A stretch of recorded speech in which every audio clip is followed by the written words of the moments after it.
Hey, what's going on, everybody? It's the CD guy, Johnny Z here.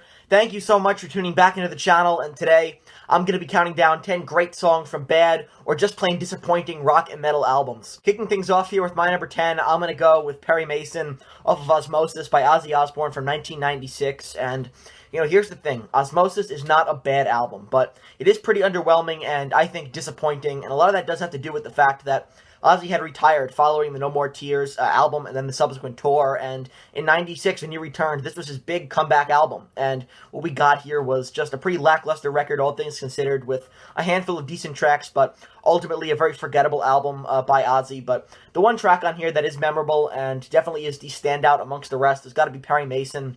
This was a great single released in anticipation for this album here, and it's just classic Ozzy.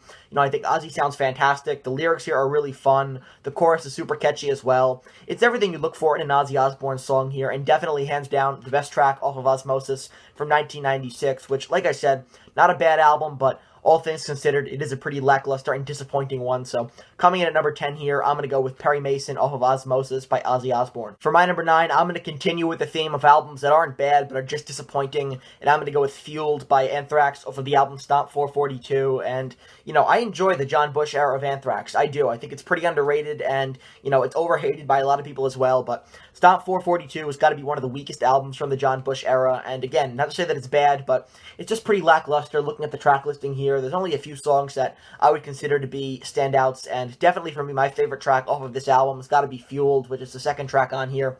Really energetic track. It's heavy at times as well, and, it definitely does show the band moving in a more alternative metal direction, which was very much the theme on this album here, and pretty much defined a majority of the John Bush era of Anthrax as well. But all things considered, it is a very solid song, and definitely one of the best Anthrax deep cuts in their catalog.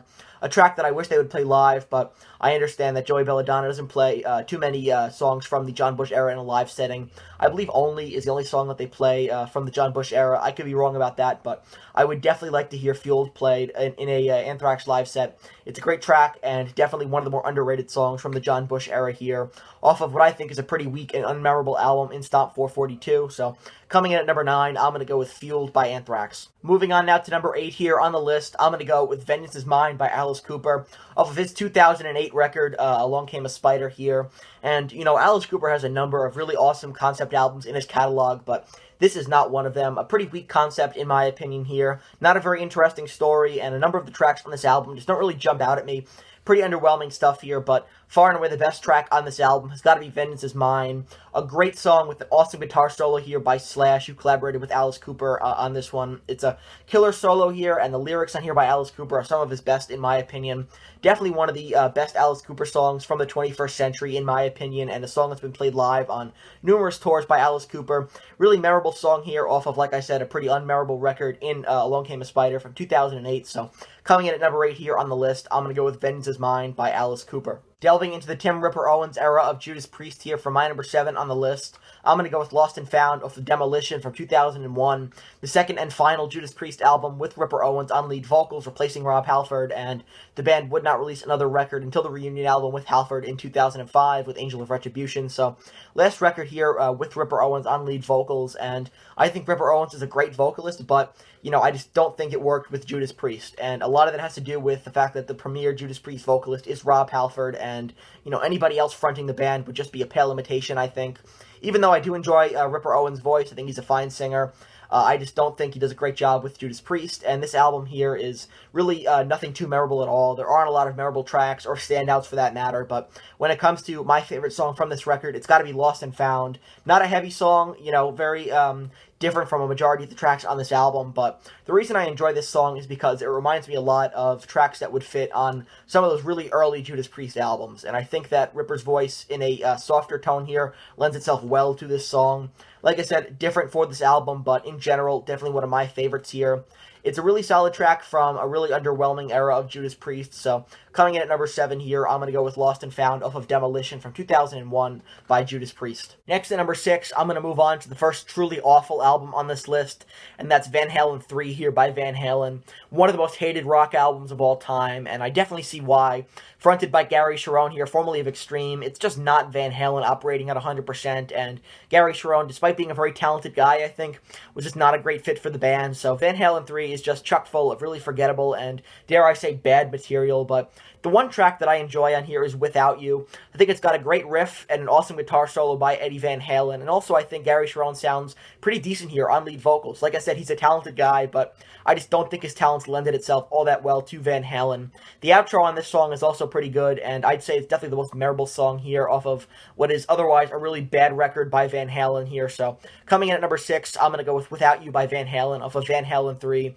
A total disaster of a record, but this track is pretty okay. Breaking into the top 5 now, coming in at number 5, I'm going to go with Prince of Darkness by Megadeth off their 1999 album Risk, which is one of the most reviled metal albums of all time, and, you know, I totally understand why. It's personally my least favorite Megadeth record, and I talk a little bit more at length about why I think it is when I was counting down the Megadeth studio albums from worst to best, which I'll leave the link to that video in the description box below if you want to check it out. But, you know, basically Risk is the band focusing a lot harder on trying to write a radio hit than staying true to their classic sound, and even though I do enjoy it when bands tend to challenge their audience with something different, it just didn't work here for Megadeth on Risk. But the one song I enjoy from this record has got to be Prince of Darkness.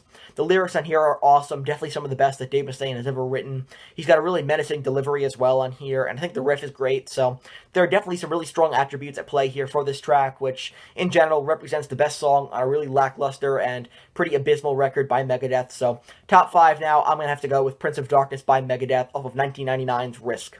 Coming up next at number 4, I'm going to go with Wake Up the Sleeping Giant by Twisted Sister off their 1987 album Love Is for Suckers, and this album represents the band moving in a more commercial direction. It's a total sellout in my opinion, the band definitely trying to tap into that glam metal market here with ballad-heavy tracks and cheesy lyrics, things of that nature. A far departure from the band's typical lyricism on this record, but the one track that definitely sounds like it could fit on any of the first 4 Twisted Sister albums. It's got to be the first track on here, Wake Up the Sleeping Giant. Really heavy song. You got awesome vocals by Dee Snider as well. Just a killer track and totally not indicative of the rest of the album, which is just a total sellout in my opinion, like I said. But great opening track on this record here is Wake Up the Sleeping Giant, the only song that I would deem a classic from this album from 1987 by Twisted Sister. An album that was initially supposed to be a Dee Snider solo album, but eventually was labeled as Twisted Sister. But the band was falling apart at this point, and it was kind of a last-ditch effort for the band to remain relevant here, and they flopped on this record from 1987, Love Is for Suckers. But like I said, my number 4 here on the list has got to be Wake Up the Sleeping Giant, the only decent song on this album. Top 3 now, and for my number 3, I'm going to go with Afraid by Motley Crue, off their 1997 train wreck that was Generation Swine, and an album muddled with awful production and terrible songs. This track definitely does stand out amongst the rest as a really memorable track on here, very solid stuff. I think it's a great rocker of a song, and really catchy as well.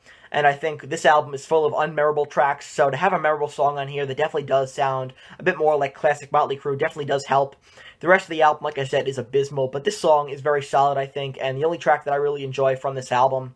You know, for me personally, I'm not a big Motley Crue fan, but I definitely do enjoy this track here. The best song off of their worst album, in my opinion. Coming in at number 3, I'm going to go with Afraid off of 1997's Trainwreck that was Generation Swine. Next at number 2, I'm going to go with Dark Light by Kiss off Music from the Elder, which is otherwise one of the worst albums I've ever heard, but Dark Light is a pretty fine track here. It's a pretty basic Ace Frehley song, and, you know, all Ace songs kind of follow a similar formula, but it definitely does work on this record, I think. A great track by Ace, and this would be the last album under the Kiss banner that he would perform on up until Psycho Circus from 1998, but even on that album, his involvement is pretty much up for debate. But all things considered here, Ace goes out with a really solid song on otherwise a terrible record by Kiss.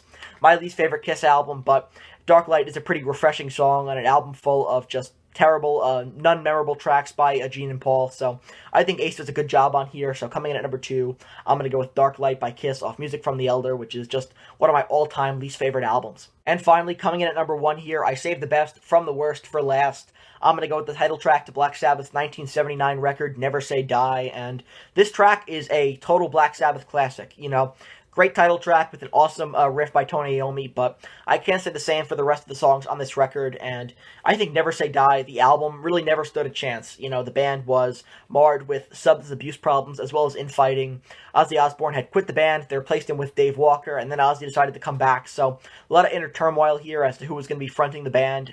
And in general, this album definitely does show the band falling apart at the seams. A few tracks in here that are instrumentals because Ozzy just doesn't want to sing on them, and that's never a good sign. You know, there's no secret why Black Sabbath would eventually fire Ozzy Osbourne from the band following the release of this record here and eventually replace him with Ronnie James Dio. They just couldn't go on with Ozzy as the frontman, and the rest of this record is definitely indicative of that, but I think the title track is great, and also a way to kick off the record, and in general, the best song on this album, which otherwise is just pretty abysmal and depressing by Black Sabbath. So coming in at number 1 here on the list, I'm going to go with the title track to Never Say Die from 1979 by Black Sabbath.